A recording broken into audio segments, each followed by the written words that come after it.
sé si lo sabemos eso. ¿Cómo nació? Este libro nació casi como un juego. O sea, nosotros conocimos a la marquesa de Paravere en una comida informal con una amiga, nos la nombró, no sabíamos quién era y ahí quedó en el olvido, ¿no? Y entonces cuando llego a casa ya en Las Palmas empiezo a investigarla y digo, es una mujer especialmente inspiradora, ¿no? Sí. Y le digo, Aldo, ¿y por qué no lo hacemos entre los dos? Y Aldo me dice, vale. Aldo y yo nos conocemos desde hace muchísimos años, siempre alrededor de la literatura. Él fue mi editor de mi primera novela y nos conocimos en una escuela estudiando y me dijo, venga, esto nos faltaba por hacer. Y empezamos así, sin más pretensión. Sí. Y además de una manera totalmente diferente, porque Aldo cogió una parte, yo cogí otra y empezábamos a ensamblarla. ¿Y cómo se habéis documentado? Pues la documentación sobre todo ha sido primero en base a todos los todo lo que ha salido en prensa de la marquesa de Paravere.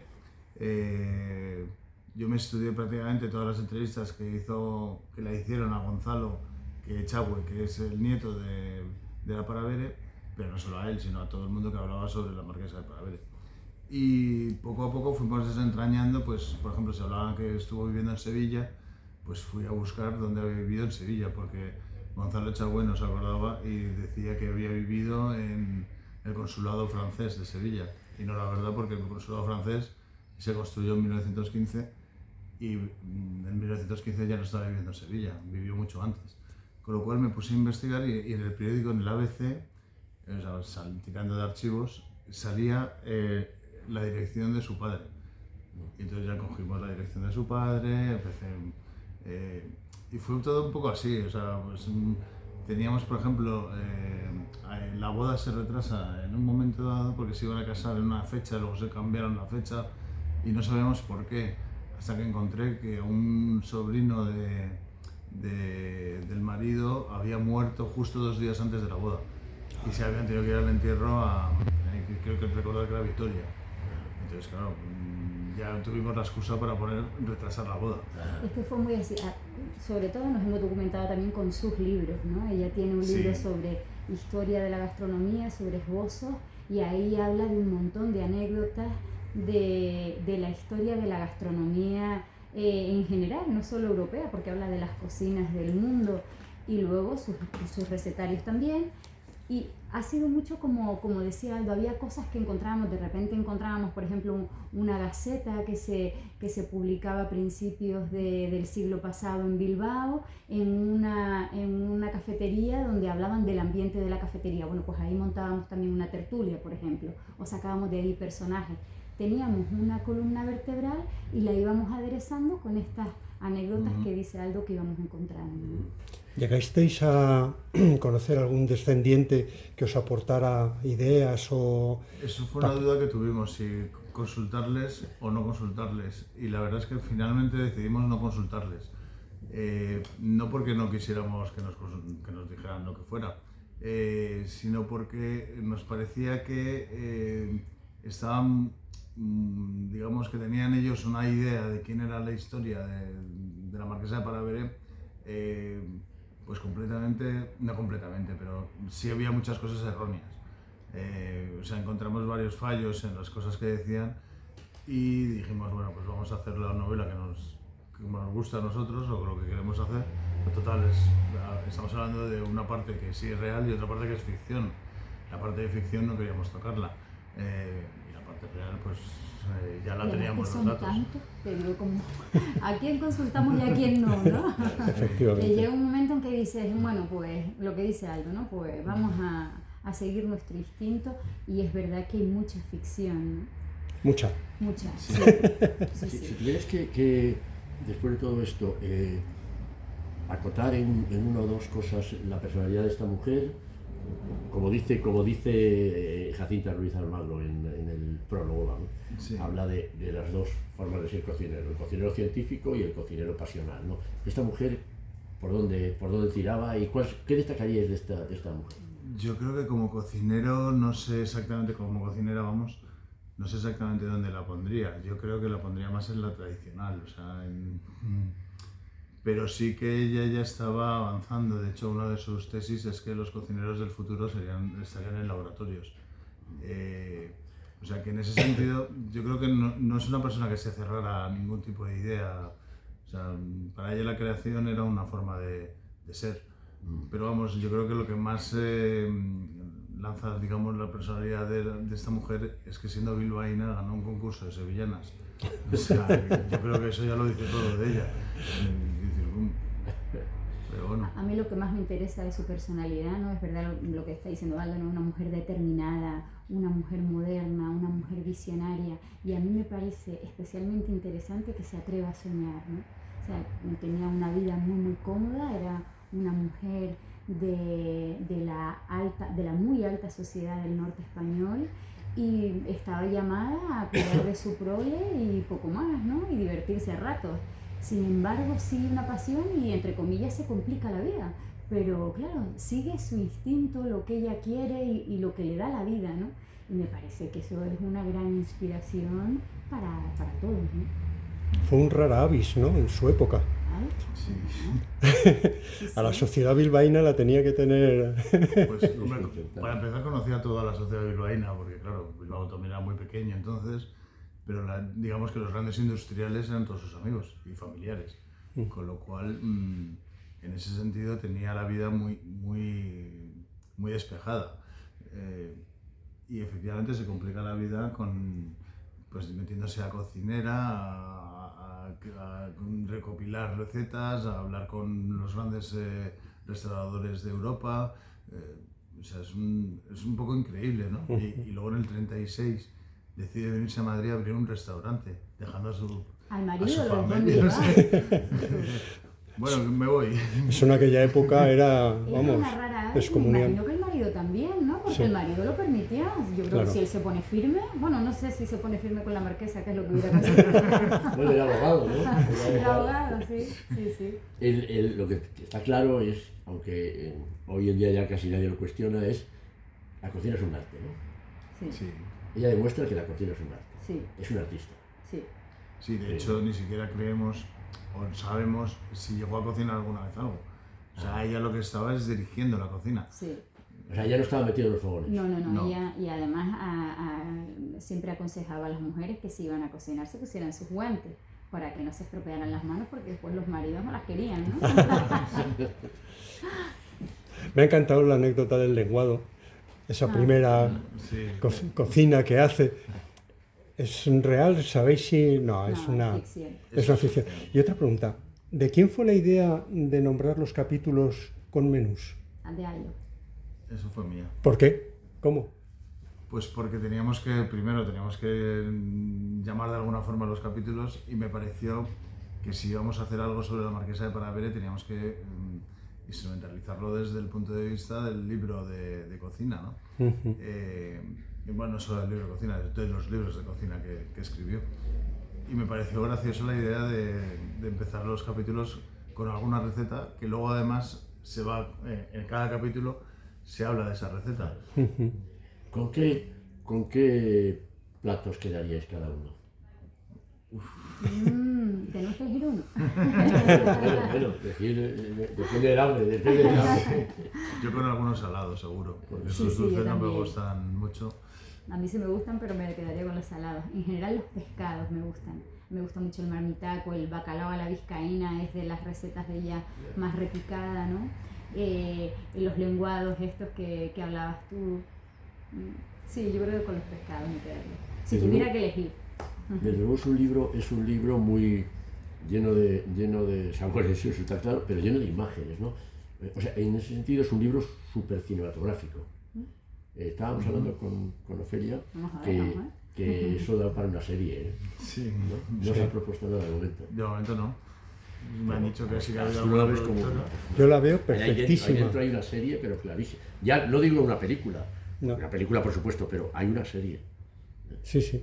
Porque es que además que tiene su vida la puedes dividir en capítulos, Sí. con lo cual pues es muy fácil a la hora de reseñarlo, de ponerlo, de indicarlo, de dejarlo en suspense para el próximo capítulo, no sé.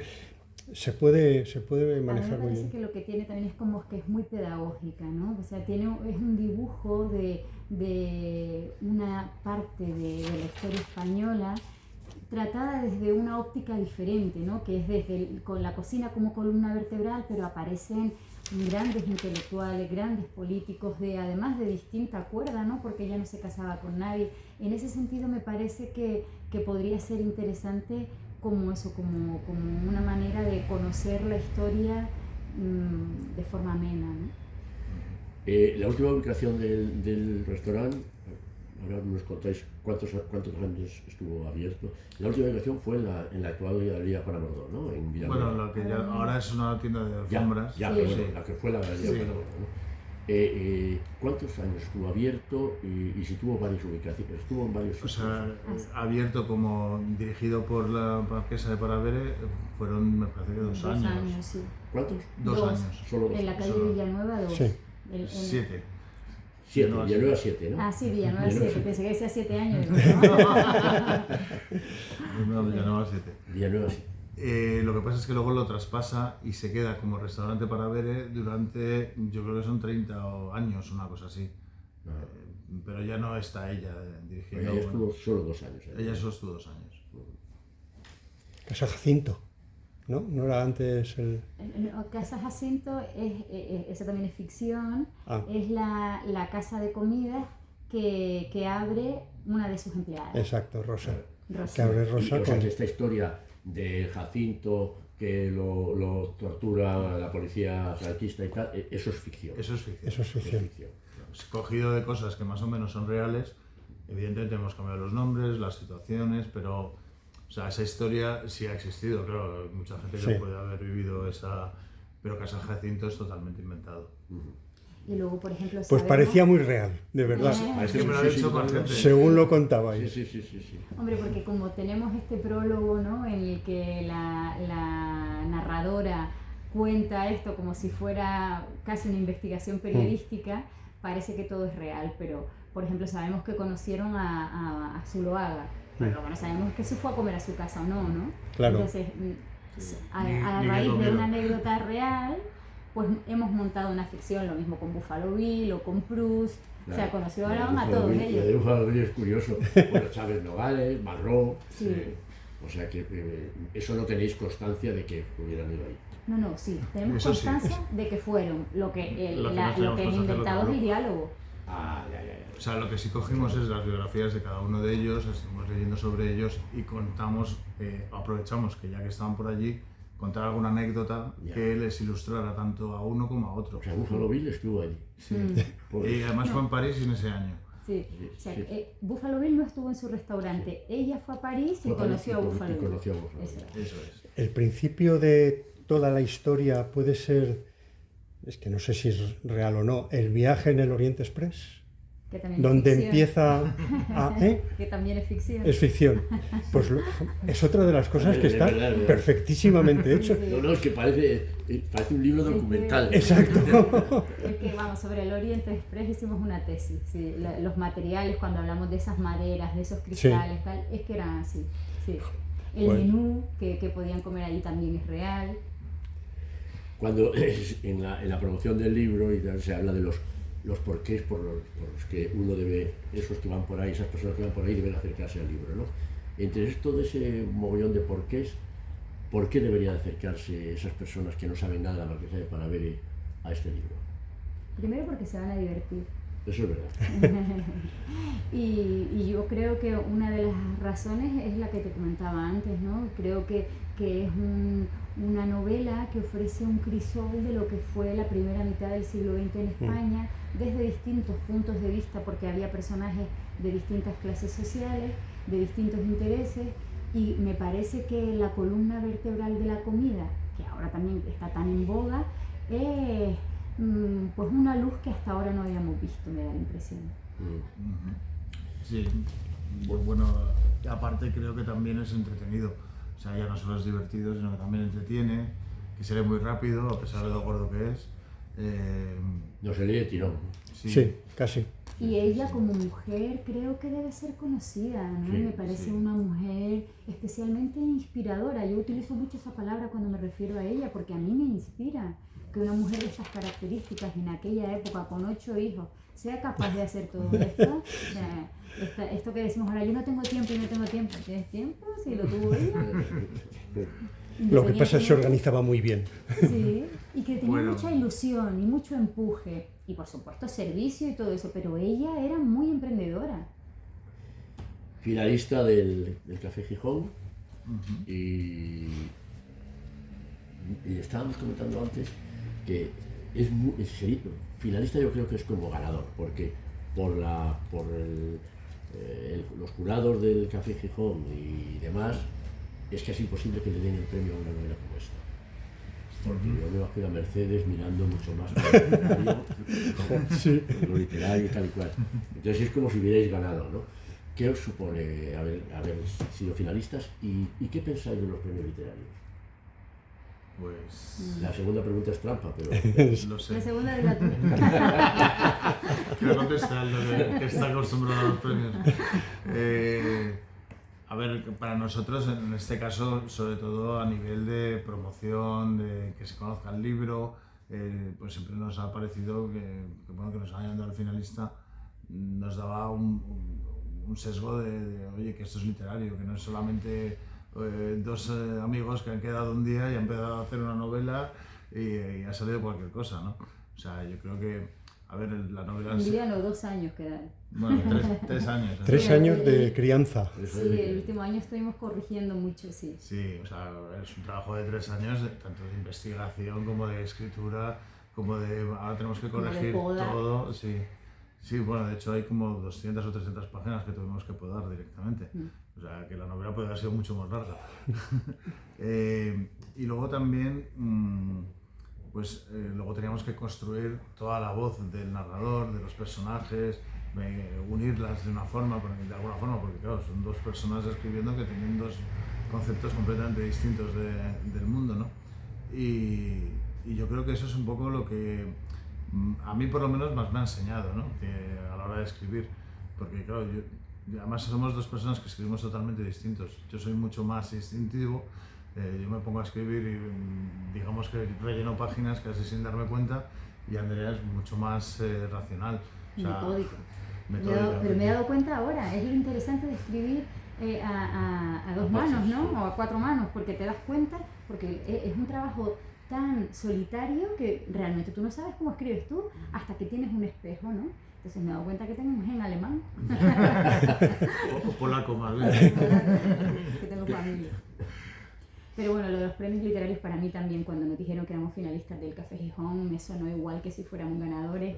Y además me parece especialmente emocionante compartirlo, ¿no? Es como cuando tienes un hijo, pues con quien hablas de tu hijo es con el padre, ¿no? Pues esto ha sido igual. Poder hablar con alguien que está tan contento como tú de lo que te ha pasado, me parece que por lo menos a mí me ha iluminado este camino. Y los premios literarios me da la impresión de que son estupendos para poner el foco en la promoción, pero sí que veo que también generan mucho desasosiego entre la gente novel que quiere empezar a publicar, ¿no? Porque es muy difícil acceder a ellos. Así que bueno, yo me siento ahora muy afortunada, pero creo que tienen una doble cara, ¿no? Sí, bueno, hay premios y premios también. Hay premios que no tienen casi mérito y otros que tienen mucho mérito, ¿no? Desde el punto de vista literario. Sí. Y hay premios absolutamente organizados. Sí. A mí eso que has dicho, la frustración, es curioso, porque nosotros, que convocamos un premio de relatos, llevamos solo 4 convocatorias, pero en la última se presentaron, es un premio de relatos, se presentaron más de 5.000. Claro. Sí. Pues si tú hay un ganador y un finalista, aquí hay 4.998 personas jodidas. Que han perdido. Y yo te pregunto aquí, ahora cambiamos, que yo también soy periodista, ¿todos los que se presentan se leen? Sí. Porque es que yo creo que eso no ocurre en muchos de los premios literarios, ¿no? Y por eso me parece que, por ese lado va la frustración, pero como dice Aldo, hay premios y premios. Sí.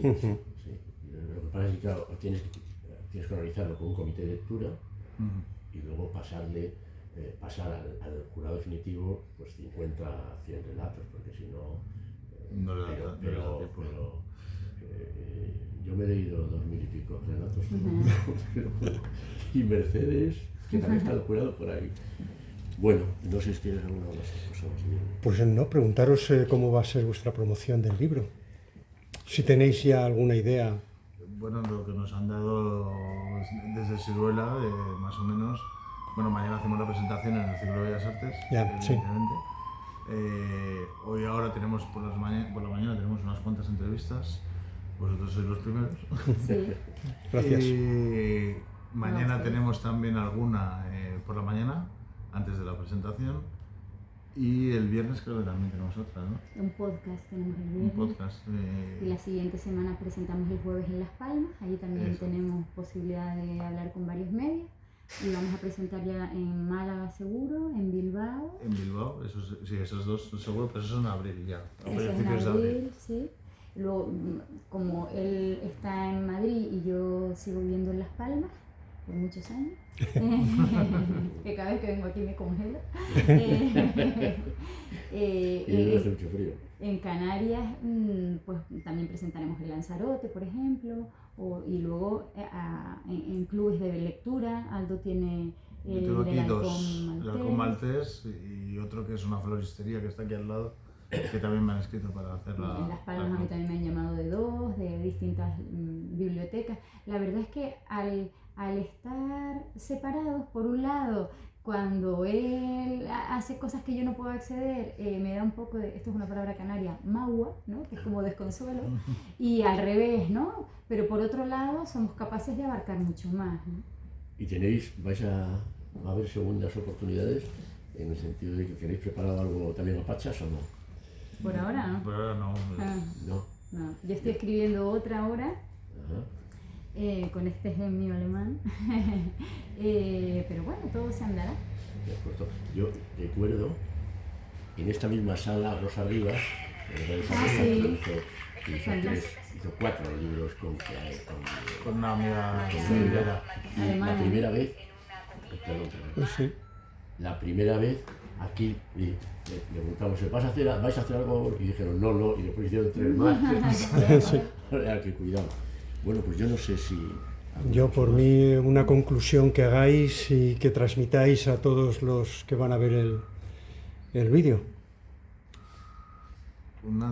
Una conclusión con relación al libro. Pues bueno, el libro yo creo que se defiende solo, o sea, en ese sentido creo que cualquier persona que se acerque y quiera leer una novela entretenida, divertida, que además enseñe cosas, pues es el libro perfecto. Pero, o por lo menos yo considero que está bien escrito. Sirve para San Valentín, para el Día de la Madre, para Navidad, es una joya. Este libro se va a vender mucho, ya lo veréis. No hace falta que lo digáis vosotros, se va a vender, porque es un libro que tiene, que conjuga eso, es comercial, entre comillas, pero es comercial con fondo, con chicha, ¿no? Esto lo estábamos diciendo con feria, esto va a funcionar.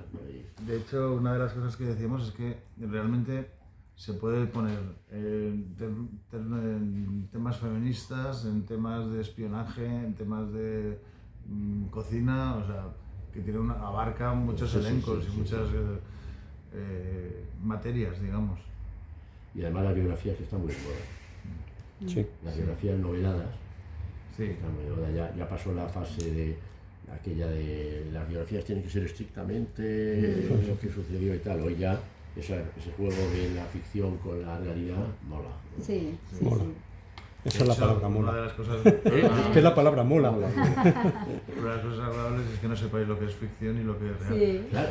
No, es que es magnífico. El prólogo dice, esta tía existió, esta Joaquina o esta Jacinta funciona, ¿no? Oye, pues... Muchísimas gracias, de verdad. Al contrario, un placer.